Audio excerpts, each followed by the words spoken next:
Welcome back to this room. We start now the last session of the day. We called it Transforming Time from a Proximity Perspective, because today we have here representatives of the local and regional time network, so governments, public institutions that are working towards changing the time in our cities, in our metropolis, in our regions, and we have this proximity motto a bit as well embedded in our work. This event also is the General Assembly of the Local and Regional Time Network, and we will explain what we are doing as a network. We will also have the opportunity to hear from experiences of our members, and I hope it can be a place to share how we are advancing on changing our times the time in our cities. I will go introducing our different speakers today. We will start the first part by sharing with you what has been a concept created by the network, which is the World Capital of Time Policies. This is a concept we as network approved and create in order to make visible the importance of time as a factor in public policies, to recognize those cities and regions and metropolises that are working hard to put this on their agenda through specific policies, through their programs, and so on. So we will have the first capital of time, which was in 2022, which was Barcelona City Council. Then we will have also the current capital of time, Bolzano in Italy. And we will present here today what will be the next capital of time, 2024, which we are very pleased to have Strasbourg City Council here represented. So without further ado, I introduce you Sonia Ruiz, who is the director for Gender Services and Time Policies at Barcelona City Council. Perfect. Thank you very much, Ariadna. That's for my PowerPoint. You have to wait. Okay. And good afternoon to everybody. I think this is not, I don't need that. And I'm going to change to Spanish. And also agradeciendo la oportunidad. Let me thank the opportunity to take stock of the first World Capital of Time Policies, Barcelona. You will see in a second my presentation on screen. I'm here to share some key elements of Barcelona as the capital, and I'm here to share, let me check. I'm here to share 4 items that I would like to convey to you, the main highlights of the first World Capital of Time Policies. We are extremely proud and extremely satisfied to have had the opportunity to have been the first World Capital of Time Policies. This was granted to us by the Regional and Local Time Policies Network, and we've had the chance to promote a society with a healthier and more egalitarian and sustainable and resilient use of time for everyone. You are aware, because we've said this before, that Barcelona has a long-standing history of time policies.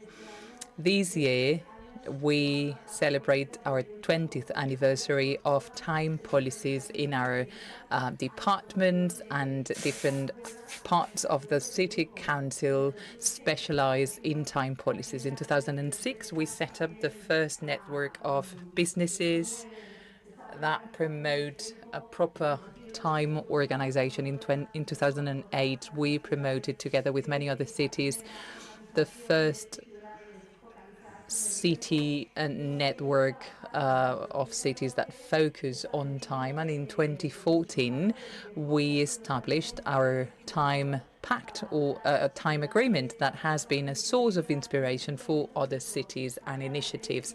And our time agreement is currently includes over 250 organizations, businesses. It has 7 areas of work, and we have carried out about 70 activities as a city council, including the time dimension. And with that, we set 4 objectives for the World Capital in 2022 and 23. Firstly, we wanted to raise awareness about the benefits of a harmonious time use. We wanted to promote and give visibility to our network. We want the network to be sustainable so that we can work together. We wanted to organize events to discuss, exchange, and adapt policies, and we wanted to promote innovative policies in our municipalities, always from a time perspective. Which has been the official activities that have been implemented? Well, the official opening or presentation of our title as World Capital in April 2022, and then we have carried out several events and institutional official activities that were quite innovative. For example, we organized a virtual event, a virtual gathering on time policies. This was like the last part of the pandemic, with city councils of Spain that had never thought about time policies, or they wanted to disseminate their time policies, such as Besaín, Bilbao, Sant Boi de Llobregat, and other city councils. Then we took active part in the first Latin American Working Hours on Time Week, which has been replicated this year. And we have organized activities connected to the time agreement. We were very active in the Time Use Week organization. We presented documents and briefs on time policies, reports, research, etc. And on April the 23rd of this year, we organized the handover ceremony to Bolzano, the next World Capital of Time Policies. What about communication and dissemination activities to let everybody know about Barcelona? Well, we revamped our website, something that was very much needed, and we have an increased number of visits. We have a newsletter that reaches out to increasing numbers of people. We could see these flags throughout the city to announce the last year's Time Use Week. We prepared booklets, agendas, notebooks, and we wanted to reach out to our citizens. And I will wrap up by mentioning the activities organized for our citizens. But we had very clear in mind that we wanted to reach out to people who have never before thought about time policies. And we were able to reach out to over 300 establishments in the city of Barcelona. We provided them with information, we had a portal, and we disseminated material about time uses. And we were very present on social media, on the city council accounts. And to bring these stock to a close of all the activities that we have organized, being the first World Capital of Time Policies, let me mention those activities for the citizenship. We had 4 things.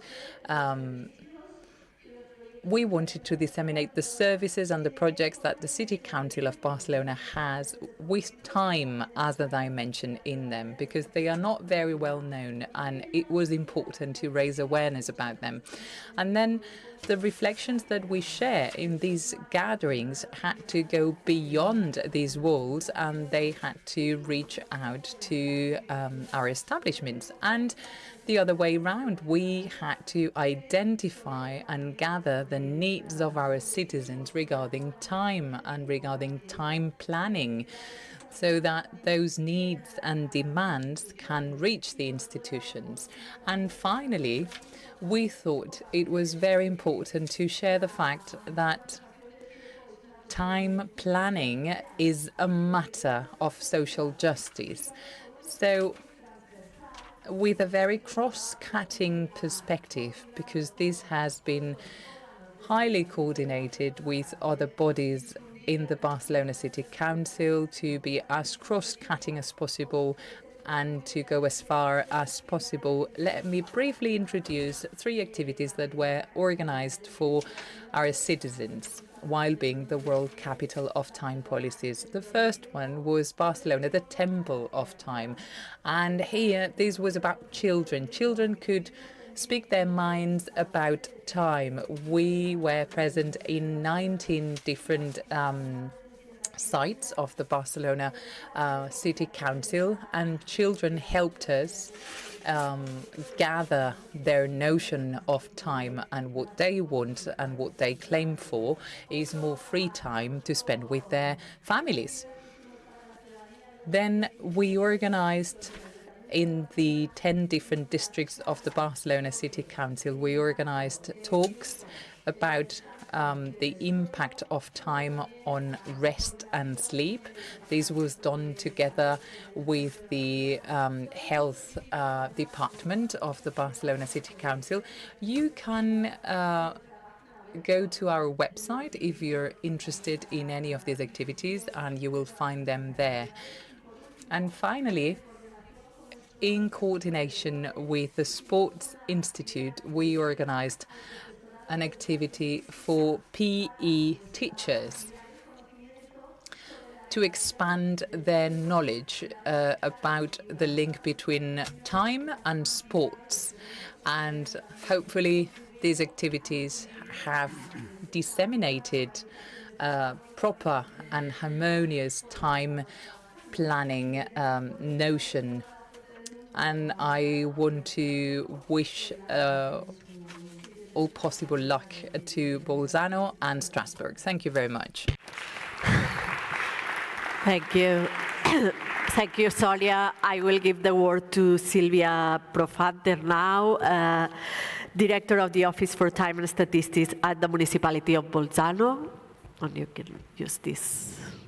It will show it here. It's a bit slow. Okay. Thank you very much. It's a pleasure to be here and tell you our experience as a World Capital of Time Policies. Oh, it's slow. Doesn't work.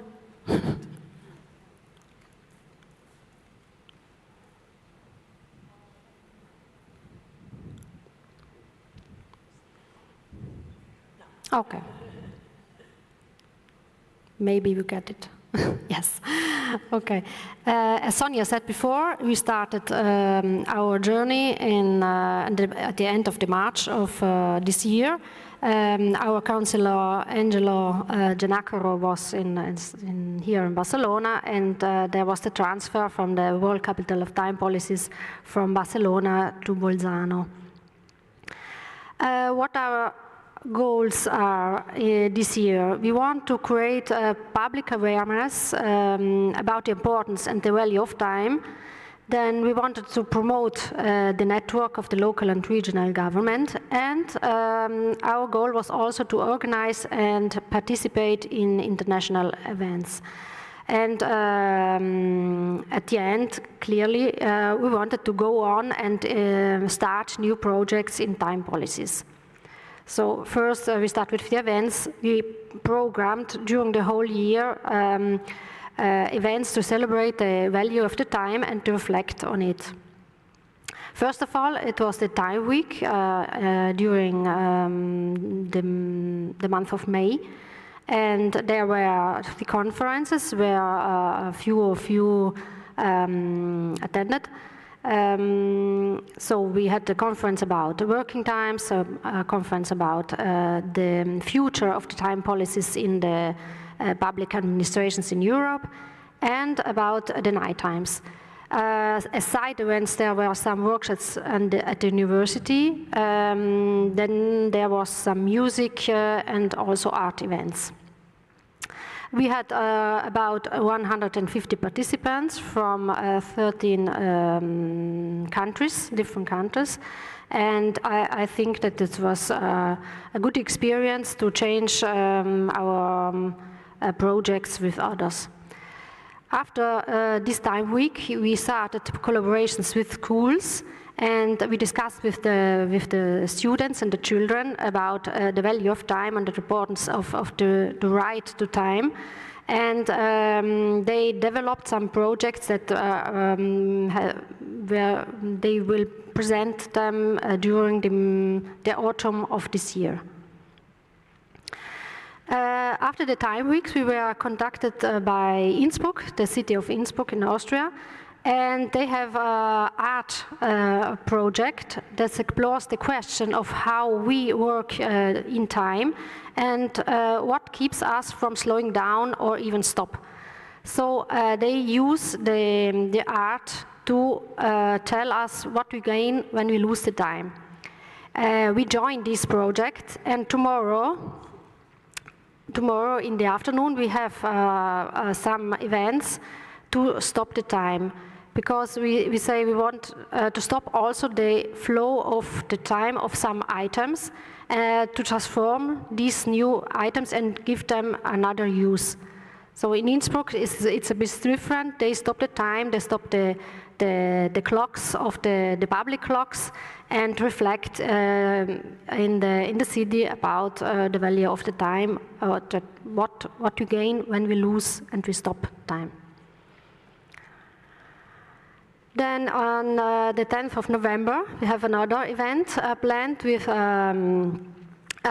family associations and youth organizations, and it's called Wirtschaft ist Care, Economy is Care is Future. So the aim is to discuss how the economy and the care working should be shaped, so that it's not only a question of time.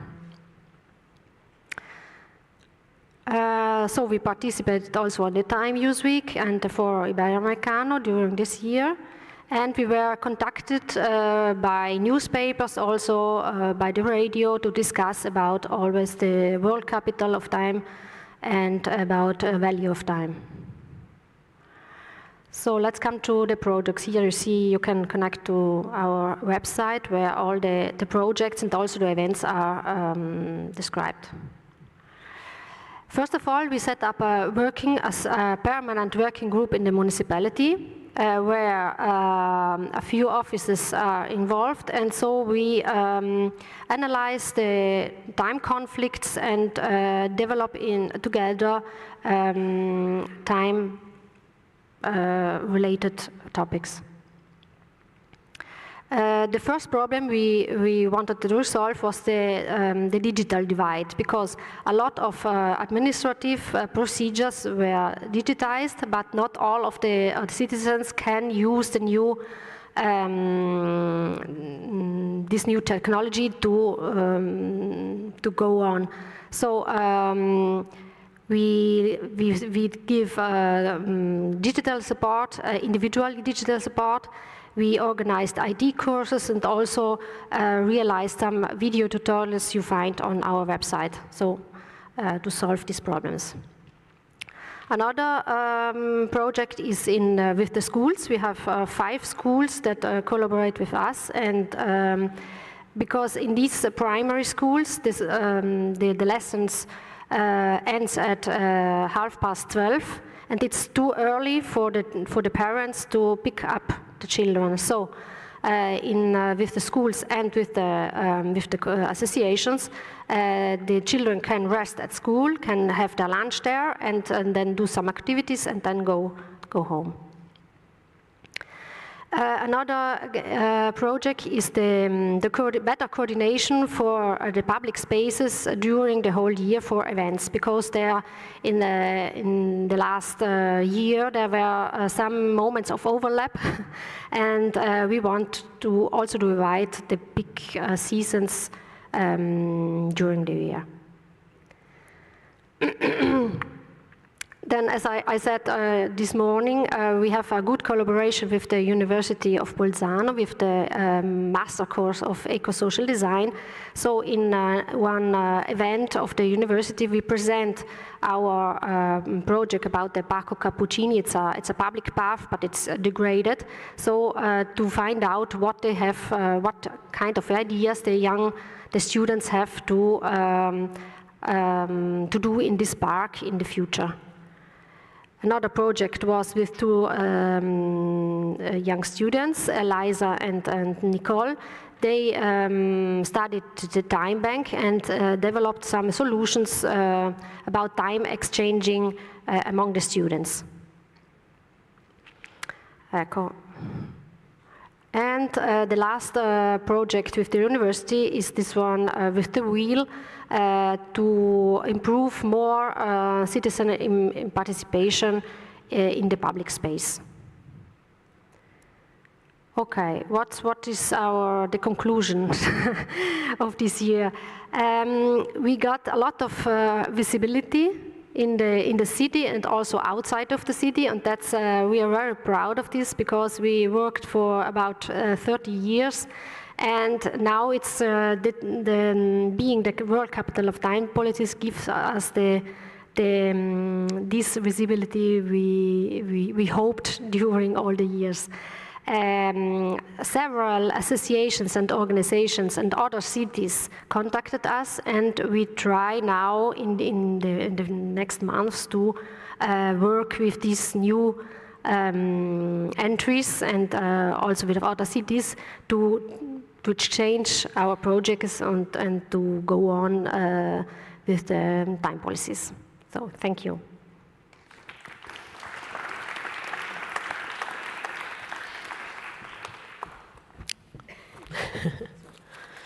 Thank you, Silvia, and I think it's good to see that both Barcelona and Bolzano have managed to give visibility to time policies during their capitality, and I think that this is the main goal why we created this figure. So last but not least, let me welcome to the stage Julien Defer, Office Collaborator of Madam Mayor and Madam President of Strasbourg City. Welcome. Hello, everyone. First of all, I'd like to say that Marina Lafay is really sorry that she couldn't be here today.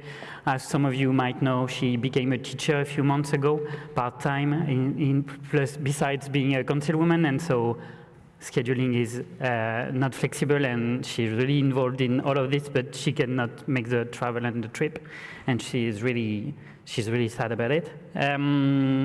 And so I'm gonna tell you some of the main points to our strategy to welcome the event and be capital of time in 2024. I say strategy because I won't be doing anything specific about the projects and the theme we're gonna tackle next year, but we focused on strategy because one of our main objectives is to be useful to the network, to all of us here, to put time and time policies to to the center of the table in the European level, because we have the Parliament seat in Strasbourg, and so we should make the most of it. So that's why we proposed the main event to be held in November of next year. As I said in Bolzano, the point is to avoid the election period, where we know that the representative in the Parliament won't be available to us in Strasbourg. And then we have to wait, because September and October, they just go in office, and November will be the best time to reach them. And the other thing is to make it so we know that it will be in Strasbourg and available to us. That's why the main event will be somewhere in the week of the 25th of November next year.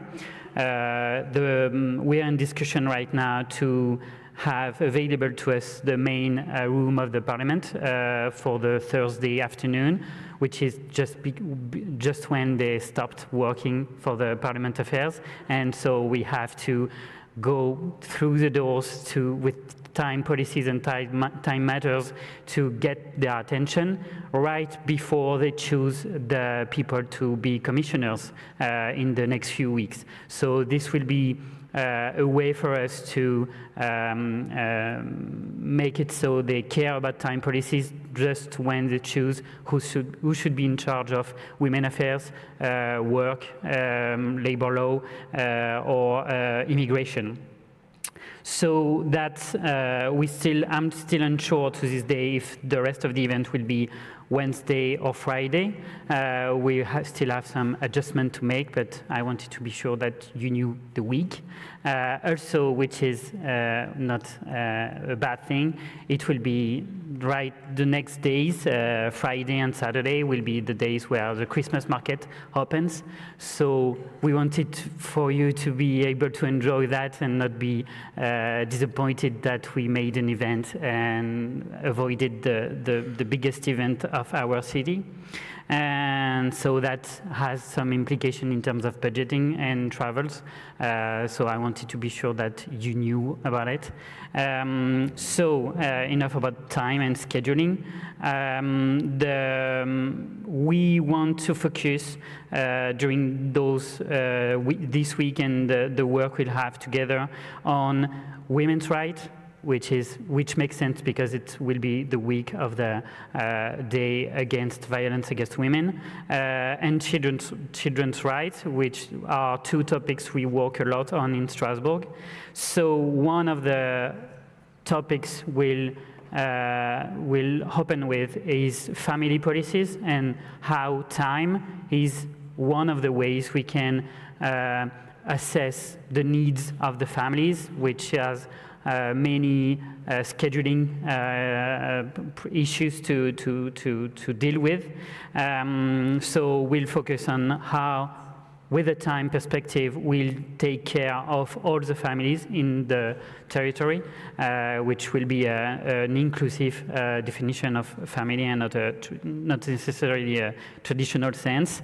And also I want to point out that we'll have some links between these Capital of Time statutes and two other things that will be happening in France next year. Strasbourg will be capital of the book and reading, and so we'll have some things to do with time to read, which will be interesting. And also we'll welcome in 2024 the Olympic Games. So you can see how being in charge of a family also involves having time to educate yourself, practice sports, and so on. So this will be a good way for us to go to the European Parliament and European people to say we need to focus on women welfare, and also the time for us to do other things that make us happy or our well-being. Did I forget something? Also, we will have some things to say about nightlife and proximity, but I'm not going to say everything today. So, yeah. Thank you.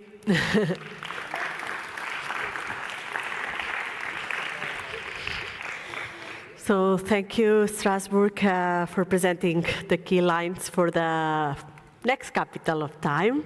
Now we change a bit the subject. As you may remember, one of the goals of the network is to grow, to add other cities, and one of the focus of the last 2 years has been to include a Latin American perspective into the network as a way to enrich, as a way to expand, and as a way to learn from other places.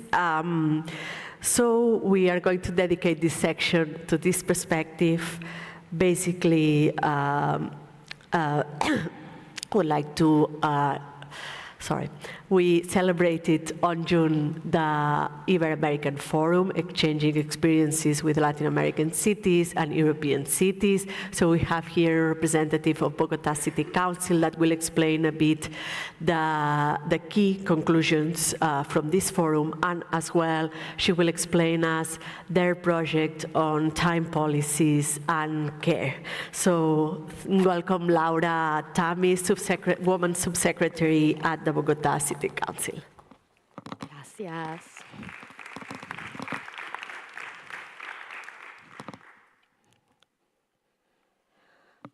Bueno, muy buenas tardes para todas. Good afternoon to all of you. I'd like to start this conversation telling you why Bogota is a regional leader in public policy concerning gender equality. There are 3 points. Number one, in 2020, for the first time, we had a woman mayor elected. And that was a big change because it put on the table gender issues, not just on the table, but with financial resources to fund gender equality policies. Number two, in Bogota, all the if you like, municipal services have gender policies. Gender policy is a cross-cutting issue, not just has to do with the service, gender equality services. And number three, we have a sort of the care blocks which wishes to help women who carry out non-remunerated care work to give them time for other activities.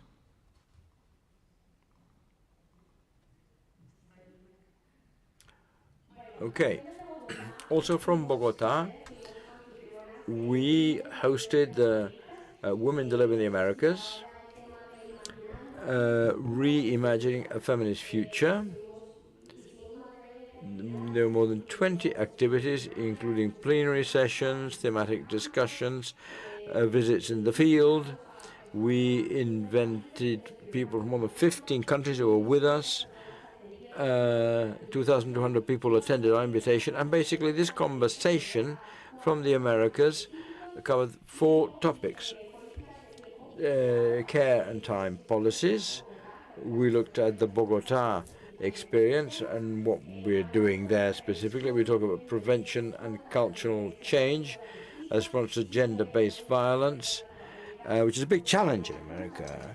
Right, we wish to provide routes to access to justice for women who have suffered gender violence, and also changing the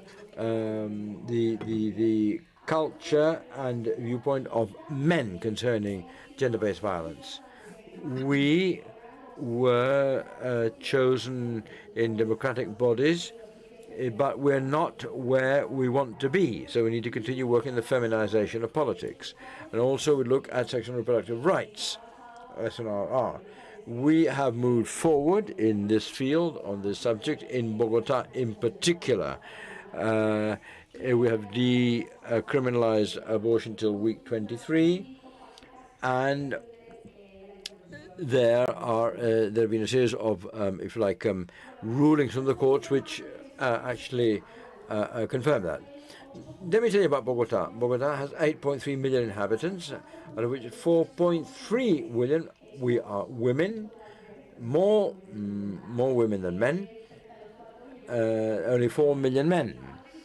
We are distributed administratively in 20 boroughs, if you like, one of them which is semi-rural. Now, What was the main issue we found in Bogota? Well, out of these 4.3 million women, 1.2 million dedicate their time to unpaid care work, 7 hours on average per day, and they don't get a penny for that. So these women are caring other people. They cook, they iron, they clean without any remuneration. A few features is that 70% of these women do not go beyond secondary school. 33% of them have no free time for self-care. 90% are low income, and 20% suffer chronic illness due to their care tasks. So they suffer time poverty. What did we do in Bogota with these so-called care blocks, which had been run for 4 years ago now? We created these care blocks. What are these care blocks? They are a physical space within the city. The idea is that there is a question of proximity, that there shouldn't be more than 15 minutes walk between buildings which provide care for the target population. The principles are to recognize, redistribute, and reduce. The 3 R's. Recognize the work of caregivers. They are important. The contribution of caregivers is essential, and no society could have moved forward as it has without care workers. Redistribute. We have to have pedagogy with men. We must educate men. Normally, traditionally, it is women who have carried out the care task, and we must recognize that they are valuable. And if the task is shared with men, we women will have more free time. What is our task? We have the carers in 3 segments who look after kids under the age of 13, elderly people who require support, and people with disabilities who require care. So we have, whenever a woman goes to a care block, there'll be a team which offers services to her, and at the same time they offer services to the people who they look after. For the carers, we have flexible education. As you see, there are women who were unable to conclude their high school because they had to provide care. So flexible education, they get their qualifications. We also have welfare services, yoga, and dancing, which is very important that people should dance, especially in our country. And then we generate income, different income providing activities which provide the Bogota care blocks. For the people who require care, we have recreational and leisure activities. Men are also included in the care blocks. The Secretary of Culture deals with them, and we have a school for men. How did it function? Men go there, they're taught how to cook, how to change diapers, how to look after their young female kids, and knowing how to comb them, how to comb their hair, and look after their hair and so on. And this would be the ideal care block. We are based on 2 principles: simultaneity, flexibility, proximity. Everything must be 15 minutes away, not more. The services are provided in a simultaneous fashion. In an ideal block, there should be a school facility, a medical facility. There should be space for female entrepreneurship to generate routes to employment and stability for women. That they should have road maps, and we'd also like to sponsor the use of cycling and the cycling lane so they can get to go wherever they have to go. Anyway, this is a photograph of a care block. This is the location of Ciudad Bolívar. Bogota has 20 boroughs. This borough has 115,000 inhabitants. We can see the Ancla, which is the building, which is where the services are provided for women and for the people that care. There are rooftops. We have a bike school where we teach women how to, if you like, cycle, so they can get around on a bike, and also an open-air cinema. So this is like an anchor building. It's like a mountain, right? And there's a cable car, and one of the stops of that cable car is our care block. We have 71,254 service providers. Now, what is a day in a care block like? In some blocks, we have common, if you like, washing machines, which is not that common. The women come, provide they hand over their linen, their clothes for washing. Then they can also they can go to school. There's also a nursery for their kids. Now we have some testimonials from some of the women. And this is very interesting. And Alexandra Bernal, she turned up at the care block to learn how to use a cell phone. And so that's what we're doing in Bogota. She didn't know how to use it. Now she has developing her own pastry business because she joined some of our vocational training programs. Marisol Campos came here a year ago, and now she's a leader for a community network of caregivers. And Claudia Pineda, lady, she's a migrant woman. They were mothers very young, and they look after their kids. And they said, hey, we want to organize a play.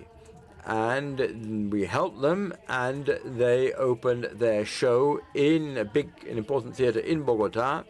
So basically, a play, a dramatized version on the importance of care and from their own experience. Okay, care buses. Bogota has certain areas which are rural within the city, and we have to provide access and service to these women in the rural boroughs. They are basically mobile care blocks. They have a tech room with computers. They have I was very moved when I saw the people in Bogota, and we see how the women's service in Bogota, we provide services to women who cannot go to the care blocks, and that helps out. Now here, this is Bogota today, a map. There are 20 care blocks functioning in the different boroughs. This is our challenge when the government kicked them off, and I think we have met our tasks. Now there's more data. We do think it is very, very important to tell you that we have more than 2,400,000 services, care services, which have changed the life of over 406,000 women and their families. Now, with the children care service, we have 9,634 hours of care work, and which is basically 401 days where the women were freed from these days. Now, with the community laundry, we liberated 6,646 hours. That's 277 free days. About 49,000 women have received qualifications concerning employment and employability services, allow them to draw up a CV, how to face up to a job interview, and we have provided looking at technical abilities to these 849 women. The interpreter gave the wrong data before. 849 services have graduated with qualifications. To conclude, in the POT, which is our plan of territorial planning, is an instrument, a tool we have to project our services in the city in the next decade. The task is, let's say, that we should have 45 care blocks in 2025, so that no woman in Bogota be left behind without passing through a care block. So 45 care blocks in 2035. That's our task. All right. Thank you ever so much.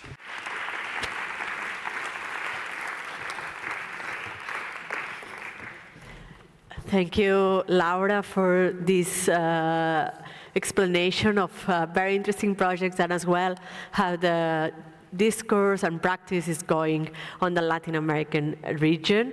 And in the same way that we as a network, we set as a goal to enhance to beyond Europe, and we have done that with Latin American cities. The other goal we set for ourselves was to go beyond the municipality and to reach metropolis and regions as key stakeholders when we talk about time, because many, many things happen not only in the city, but also on the whole system that, you know, surrounds cities. So this is the next part of our assembly. What has been done in the metropolis we have now in the network, and how they see time policies from this metropolitan perspective that we think is key moving forward. So to explain that, we will have two metropolis, Barcelona metropolitan area and Milan metropolitan area. We will start with Ana Hernandez, Director of the Barcelona Metropolitan Area Economic Development Agency. Welcome, Ana. Thank you.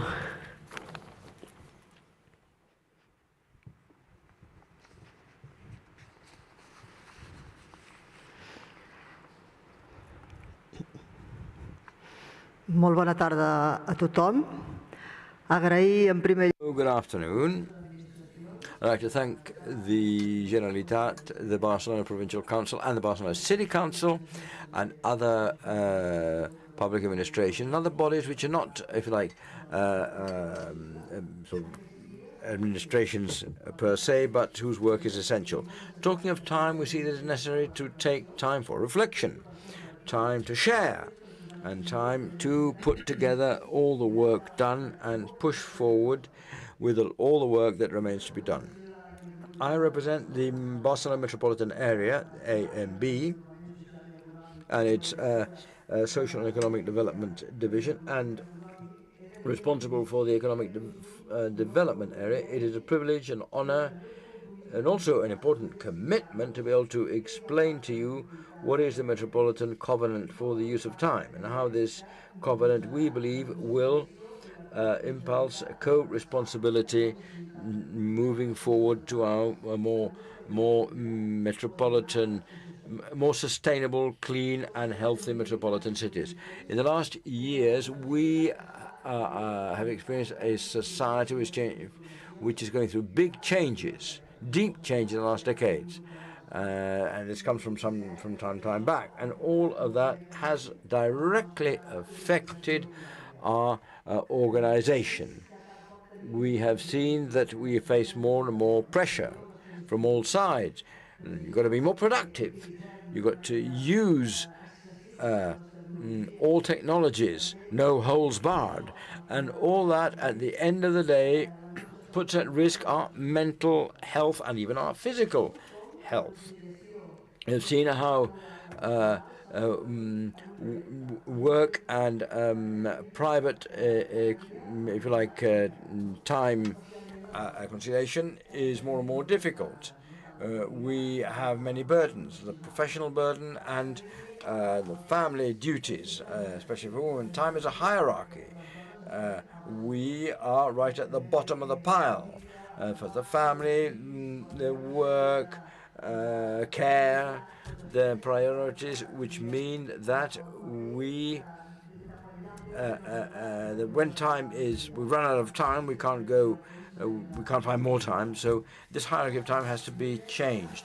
I think that all that, at the end of the day, as we have seen, does affect individual well-being and has a series of repercussions on the economies of our cities, our territories, not just in terms of economic compatibility, but also in terms of competitiveness as such. And that, at the end of the day, does lead to a lack of social cohesion, which everybody proclaims is necessary in diverse societies like the ones we are experiencing. We have to change that dynamic, put time at the center of our lives. This is a big challenge. Time policies are a big challenge, especially if we insert them in the welfare state, which is in crisis, especially from a gender perspective. Time policies are here to stay. Their cross-cutting nature and their complexity means that we need wide-ranging social consensus of all parties, all stakeholders of the territory. Otherwise, we really will not be able to implement anything and implement these policies in particular. And we need cooperation between administrations, as we have seen in this project, where different, the most important administrations in Catalonia are working side by side and together, but also public-private ventures. The social fabric is the root of people's work, and if the social fabric in times like ours, which is being transformed, this model is being transformed, well, this is a golden moment we cannot afford to miss to apply these time policies. It's going to be a long process, we know that. And as we all know, it started back in the 1990s when countries like Italy and Spain implemented time policies to improve working time and sort of life work conciliation. There was a Catalan law in 2006, Law 6/2006, which set up the Commission for Equality and policies concerning working times back in 2007. We also set up a time use office back in 2008, a pioneer, but other municipalities also involved part-time, such as Esplugas and Sant Boi de Llobregat, south of Barcelona. If you look at the Barcelona 50 minutes, as you mentioned this afternoon, well, we have to talk about the metropolis of the 35 to 40 minutes, depending on the case-by-case basis. Depending on the complexity, geography, and so on. We are talking of proximity time policies, and in that sense, the city, because of its proximity, and cities have to be drivers of time policies, time-use policies. And municipalities have a role to play, a very important role to play, as you will have heard. The initiative for the changing timetables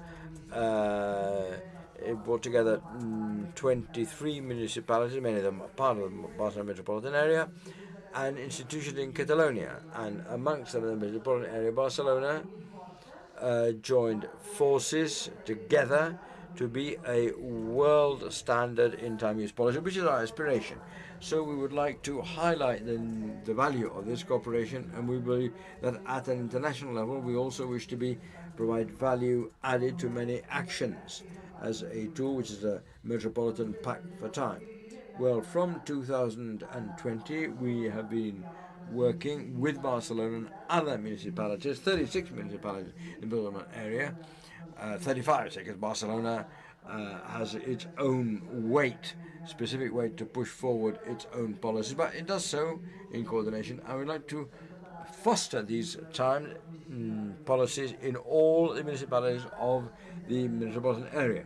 We are celebrating seminars, conventions. We have gathered data on time use policies, also looking at, if you like, best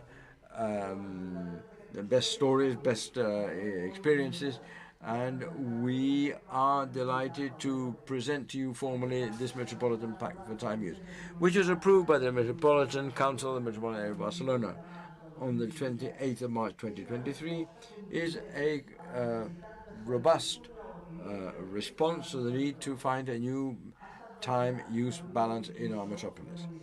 A series of municipalities actually sort of got the ball rolling, and with a panel of municipalities right across the municipality area. So it has come from the grassroots upwards, and as a supra-municipal body we wish to take up these needs and, if you like, bear them forth in the Metropolitan Pact. You will have heard many of the good points and the needs for time use policy. Let me center on the pact, on the covenant, as a governance tool for time policies. Let's not talk of what, but how. That is one of our experiences at 36 municipalities, which I have mentioned. This is not this covenant is a commitment to work shoulder to shoulder with all these municipalities and other institutions to foster time policies with a view to improving the quality of life of all municipalities. Municipalities that wish to join, because it wish to give it the attention it deserves, right? It is true that the municipalities must undertake to incorporate time use policies in their public policies. They must foster time use policies in fields they won't be able to do all together. And this cross-cutting approach will not be reached at the outset, but they must look at areas where, if you like, initiatives can be taken, such as the territory, productive fabric, schools, and so on. Every municipality must carry out small steps as actions for their municipality to be able to publish sort of specific fruitful results. The metropolitan area would like to lead this initiative, provide advice, help them to carry out good practices, and expand them, and if you like, scale up to other municipalities as from a pilot project. And we have a golden opportunity, in my view, to move forward to a metropolis which is safer, more sustainable, and healthier and fairer. We'll be able to recover some lost time and make sure that our municipalities can work for the well-being of all. We work together for a future where time is a right, not a luxury, a time which is still being built, right? But there are other rights, other existing rights, and we would like to look at other rights which exist, like to dignity, to freedom, to personal development, to equality. These rights are already enshrined. And it shouldn't be that difficult to claim right to efficient time use policies which are necessary for our policies. With the covenant, we are establishing a roadmap which is clear to promote time policies right throughout the metropolis. We undertake to continue working with all the institutions in Catalonia and to set the right of time in the strategic planning in our metropolitan area, in a cross-cutting area, an approach in mobility and many other areas to improve the quality of life of citizens. And we also provide help to municipalities so they can implement these policies, establishing a technical secretariat and gathering example of best practices which can be shared. It is a covenant. The covenant is a golden opportunity to move forward to this healthier, more sustainable metropolis where time is a right for all. This covenant won't only benefit services and health of all population, improve social cohesion, and last but not least, competitiveness. Time is a very valuable commodity. We shall make the metropolitan area a better service for all. Thank you, Anna, for presenting this new initiative, but that comes from a long story of the Barcelona metropolitan area working on time policies. So I would like to welcome to the stage Carmine Pacente, Head of European Politics and Funds in the Milan metropolitan area. The floor is yours. Yes, for my slide. Good afternoon, and I'm really happy to be here for discussing with my colleagues from Strasbourg, Barcelona, Bolzano, and the other important metropolitan areas and urban areas about this topic. As you know very well, and as you know better than me, the social cohesion is one of the most important goals of the European Union. And I think I'm really convinced that the new time balance is really important for social cohesion in our urban and metropolitan areas. And we need the European financial support for realizing time policies for job, for care, for leisure, and in a few minutes I'd like to give you a couple of examples about it in our metropolitan area.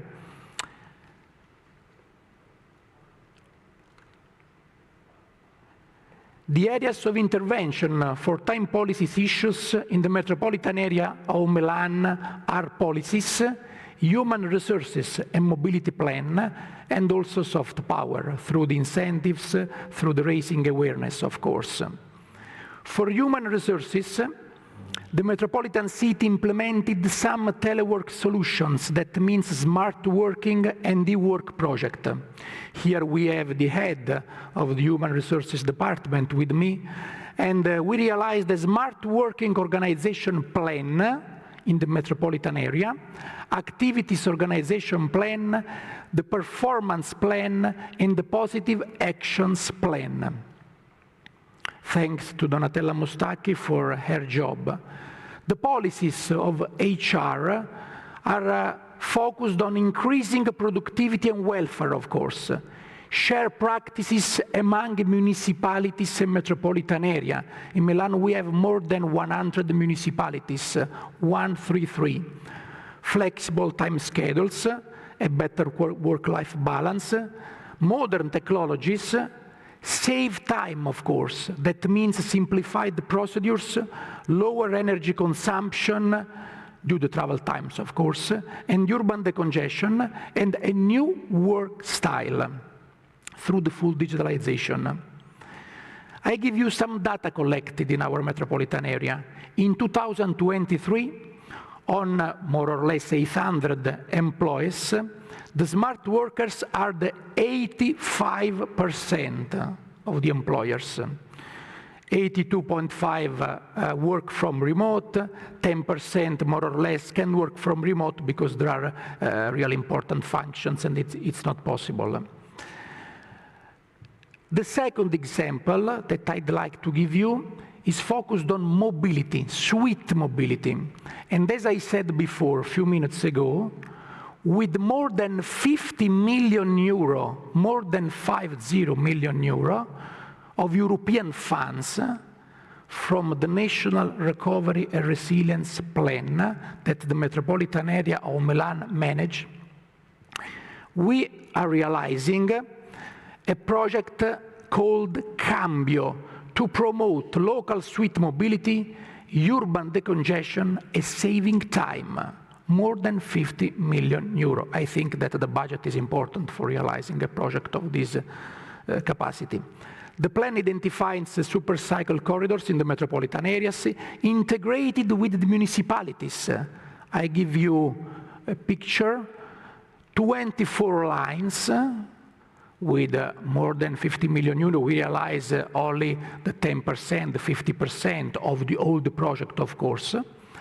750 kilometers of infrastructures, coverage of a territory with school, business, hospital, of course, and interchange with the public transport system at the regional level. In the metropolitan area of Milan lives more or less 3.5 million euro people.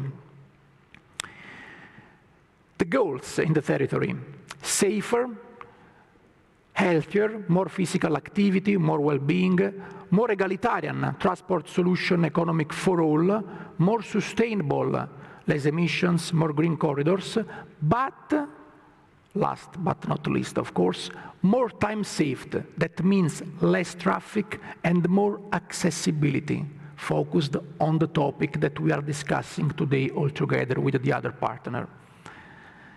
And in these few words, I try to give you some information about concrete policies and projects with a big budget, I think, through the European funds, because as you know, the social cohesion is one of the three goals of the cohesion policy of the European Union and of the National Recovery and Resilience Plan in Italy and, of course, in the other European countries in the next 3, 4, 5 years. It depends on the cohesion policy or the National Recovery and Resilience Plan.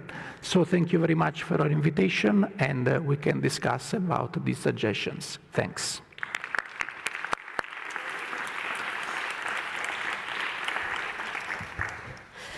Thank you, Carmina, for these specific projects. As you said, there's a lot to be done, a lot that can be done in different levels of government, and I think that the metropolitan level is really a very important actor to take into account when we talk about time. So we will close this assembly of the local and regional time network. I will put my hat not as facilitator but as technical secretariat of the network with a review of the strategy for the coming year. Also a bit of accountability for the Barcelona Declaration on Time Policies, which was the political document that a bit started it all. And then we will finish with the presence here. We are very happy to have them here today of the metropolitan area of Aburrá Valley in Colombia, because they are the latest government to sign the Barcelona Declaration on Time Policy. So we are very happy to have them here as well. And it's another edition on this metropolitan vision that we want to promote and we want to foster. So I think I have a presentation, but the idea is to give you all an overview of the upcoming strategy of the network.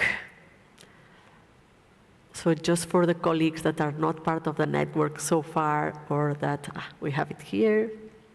Perfect. And colleagues that are following us on streaming, the network is a reminder of what the network is.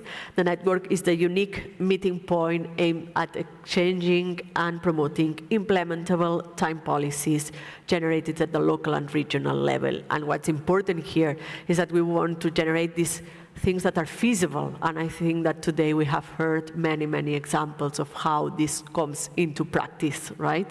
And we work at this local and regional level as the more close to the citizens, and then the ones that can influence their day-to-day life. I just wanted to make a point of letting you know that we have renewed our website. It's here. In here you will find not only the members of the network, but also our database of good practices. And I think that this is very important, as this is a knowledge source on which we can all learn and search for inspiration on specific topics. And this is the picture that's in the screen. We also prepared a flyer briefly explaining what the network is, so you are welcome to download it from the website as well. If you want to explain to someone else what the network is, you can find it there. I start the strategy by reminding a bit what the vision was when we started that. So the network was actually created in 2008 with a European focus and cities with 6 members at the time. And then in 2021, we had a bit of a relaunch of the network with some additional members with these goals that we have been commenting of enhancing the regional reach, so not only Europe but worldwide, and also enhancing in terms of level of government, so we call it local and regional, to include metropolitan provinces and regions in the network. What was our goal since this relaunch? To consolidate and to expand beyond Europe. I am happy to say that we have achieved that so far, but of course we have ambitions farther than 2023. So we also set a vision for 2030. That time policies are a key political area for local and regional governments. That's a bit why we have a network, right? That the European Union, United Nations, and other international bodies can recognize this need for a right to time and establish funds and practices and programs and projects to have time policies in our governments, and of course to expand this network further even than we are now around the world. What we will do in 2024, So one of the goals of the networks is to share knowledge and develop the time policies, local and regional agenda. So we have 2 topics already set for this agenda. First one that we are finishing right now and we hope to be published by end of the year or beginning of the next year, which is on time and democracy, the relationship between time and democracy. Second one that we will develop during the first semester of 2024, which would be on nighttime policies as a key area on which time policies have something to say. And of course, we want to keep promoting the right to time. As we saw today, we have one tool to do that, which is the Capital of Time Policies. We have Strasbourg in 2024. And we try to collaborate with others. And here I will just highlight a recent agreement we reached with the Smart City Congress as a forum for urban agenda, which we think can be also an enhancer of our message, our goal, and that we hope it's also a way to keep growing and keep spreading the importance of time. As you see, this 2024, but we will continue to work, hopefully as a network.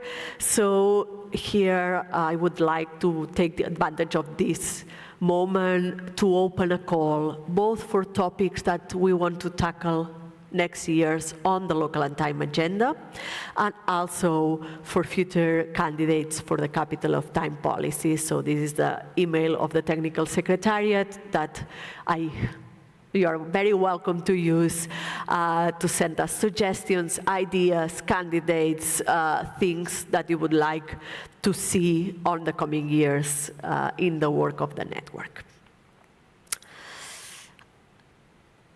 Beyond the goals, I would also like to share the calendar of next year, which is the one that we have more or less settled so far. So, of course, we will continue to work as a network and look for new additions. We will end the Capital of Time of Bolzano beginning of the year, and then Strasbourg will become next capital. So we will meet for international events in Strasbourg in November 2024. During the first trimester of the year, we will prepare the Chapter 4 of the agenda on night policies, and we will have a public presentation online during April. During June, we will have 2 summer schools, one for local governments, for public servants and elected officials here in Barcelona on site, and one online for civil society. And then at the end, we'll have, during the Time Use Week, just like today, hopefully in 1 year, in October 2024 in Barcelona, the General Assembly of the network. And as I promised, we signed, most of us here, we signed the Barcelona Declaration on Time Policies in 2021. It was a political declaration stating our commitment, stating our intentions, but it also had an action plan attached because we like to do things. So we thought it was a good moment now to recap on what we have achieved from that action plan, because the network is part, or is an important part of this action plan. So for the Time Urban Agenda, we relaunched the local and regional time network with, and the initial members were actually the signatories of this declaration. We started the local and regional time agenda, and we got the European funding through the project Time for All, which will run up until 2024. So I think that here we have made group progress from 2021 when we started working on that to today. On work and labor relations, tomorrow we will present a policy brief on the issue of working time, which we feel it's a key issue when we talk about time policies and how we balance it all. And we have been doing meetings with key social stakeholders, which are the ones that have the power to advance on that matter. Another part of the action plan of the declaration was the issue of clock change and seasonal time changes.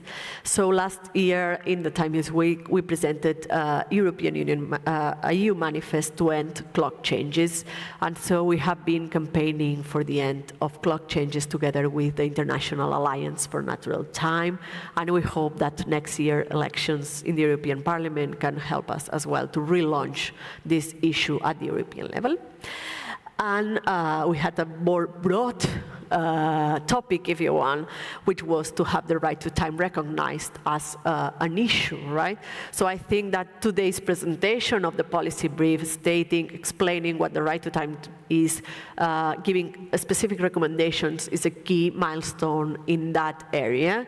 And I think that this should help us even make it stronger, our meetings with key stakeholders that should, at the end of our plan, recognize this idea of the right to time as an important topic for public policy. So we've been already working with some of them, and I think that we will continue to work with this policy brief at hand.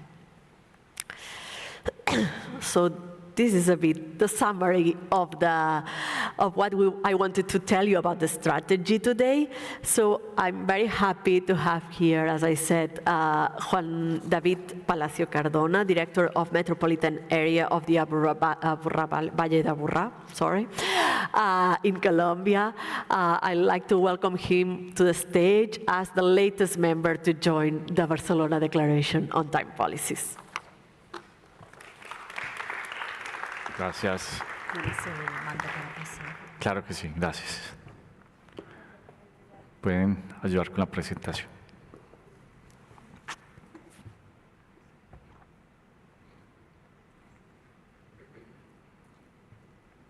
Bueno, muy buenas tardes para todos. Good afternoon to all of you. Salutation. I'm director of the metropolitan area of the Aburrá Valley. To give you an idea of what this entity is, let us show yourself geographically. It is in our country, in Colombia, in the Latin American, in the South America. We have our nation. Within that, we have departments. The Antioquia department, which has about 6,700,000 inhabitants. And within this department, which includes other 125 other municipalities, we have the metropolitan area. The metropolitan area has 10 municipalities in Aburrá, which have about a population between 4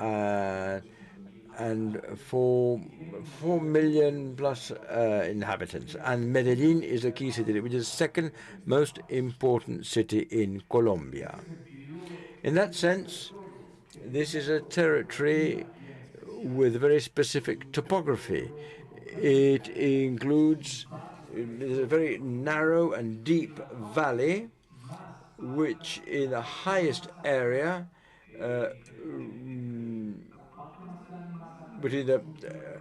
we have about 1,000 meters difference between from top to bottom of the valley. So it is a difficult territory.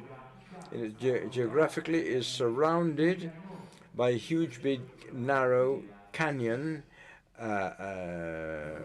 Our territory in Colombia has 6 metropolitan areas.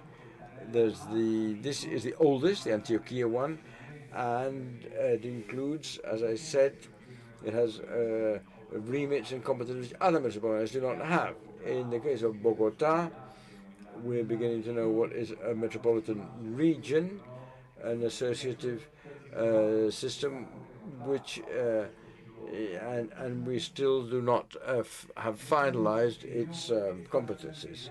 This is an entity which has 42 years, and in next month it will be 43 years old. As I said, the oldest metropolitan area in Colombia. It has very specific remits and competencies and sets it apart from other metropolitan areas of Colombia. Okay, I think I've jumped some slides, pity.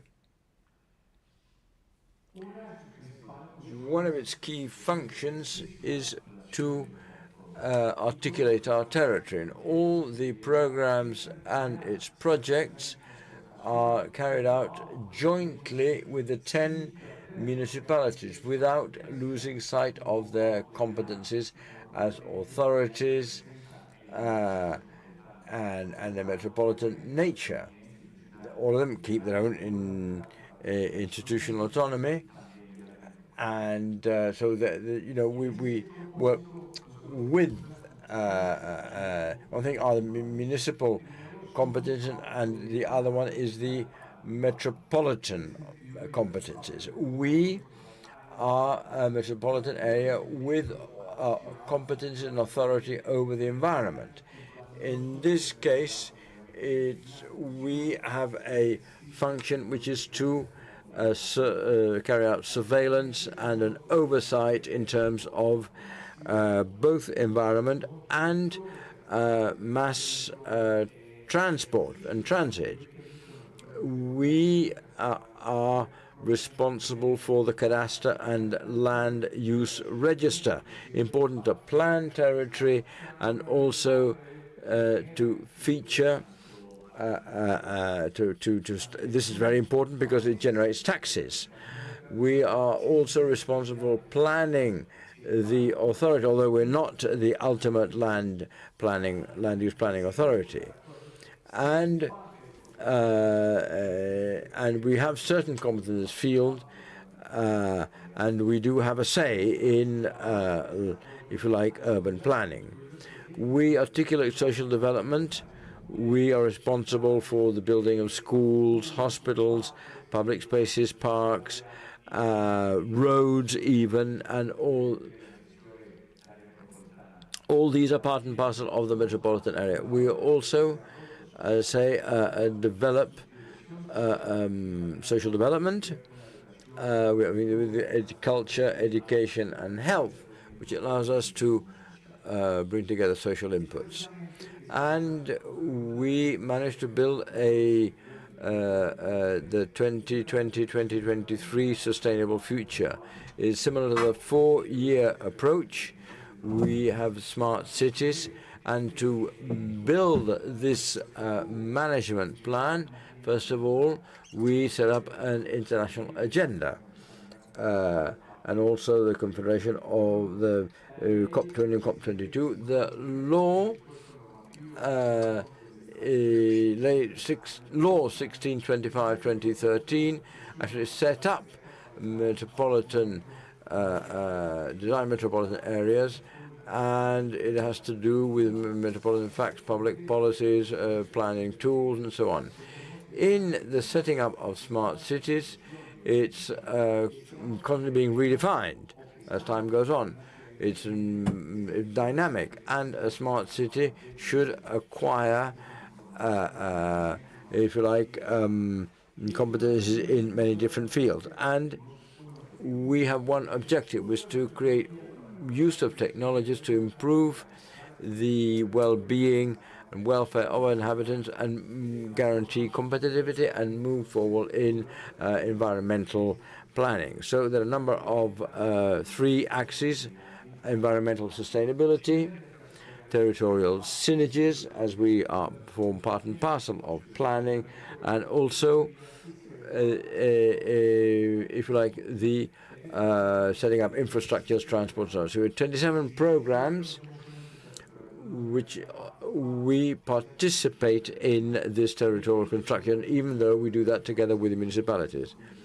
And we have $455 million as a budget, which we hand in form of investment. That's why we managed to build important projects in terms of mobility, environment, urbanism, biodiversity, productivity, fauna security, and so on. But to delve into details, the policy of time in the metropolitan area of Valle de Aburrá is to develop actions to promote time use in our territory and the agenda of the Valley of Aburrá.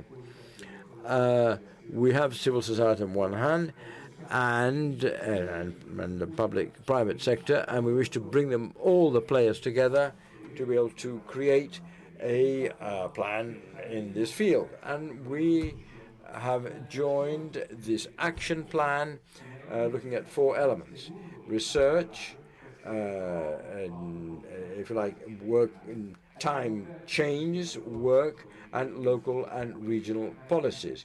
We also include, wish to bring together public administration, civil society, the business sector, and municipalities. The purpose of the metropolitan area of Aburrá, when it comes to the Declaration of Barcelona, we like to work to generate awareness, develop and implement time policies which move forward towards a more healthy, egalitarian, productive and sustainable society, which guarantees the right to time as a fundamental right of all citizens, should be distributed in an equal fashion. We shall foster dialogue and we shall work together with all relevant sectors within each action area. We shall foster municipal and intersectorial coordination. And we shall, if you like, deal with the action plan. We would also like to formalize an urban network of international time policies, a dynamic network to share good practices on local and urban time policies.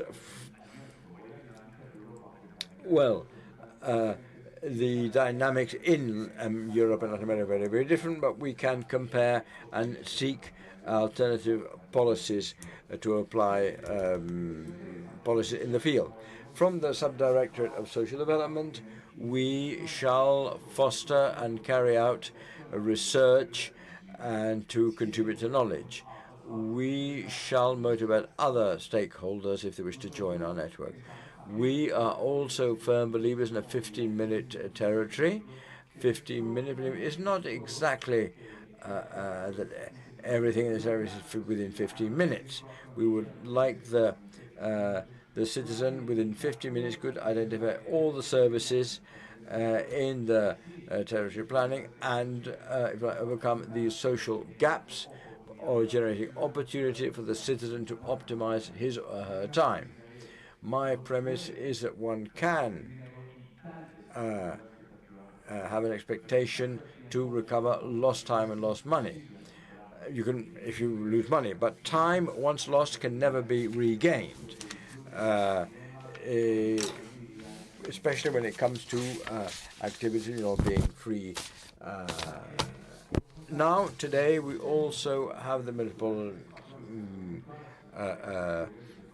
Culture Council to deal with subjects of common interest. And the Culture Metropolitan Council will look at the analysis of the current organization of time within the cultural ecosystem and look at action which can be healthier, more sustainable, such as certain cultural manifestations as drama, films, or other internal work habits of people who work in that field. Last but not least, via the Metropolitan Educational Council, we bring together all administrators of public education, and in that sense, we shall attempt to see that from this council we start analyzing cultural educational model studies and how we can insert chronobiology and its link with the capacity to learn, to concentrate, and to memorize.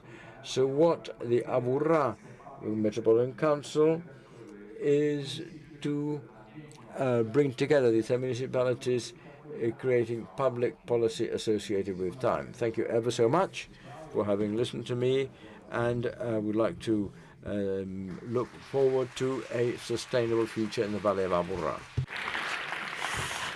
Thank you, Juan David, for this explanation. Not are you only the last member to join us, but you come already with a plan, which is fantastic, I think. So I will just quickly close this session and the day by saying thanks to everyone here, to all members of the network, both the ones that are here and the ones following us in the streaming, and also a big thanks to all the institutions that make possible this day, the Catalan government, the Barcelona City Council, the Metropolitan Area Barcelona, the Barcelona Provincial Council, Diplocat, that has made us possible to have our colleagues from Latin America, and the Time for All project, which is also funding this event today. I'm happy to be here, to see so many faces that we keep meeting, and hopeful for the future as a network when we hear so many projects, so many ideas, so many policies being already implemented in many parts of the world. I think that we have a good plan, that it's a plan that if we continue to work together as we have done the past years, we will make it possible and we will make it bigger even than it is already. So hopeful to see you soon, and thank you all for being here.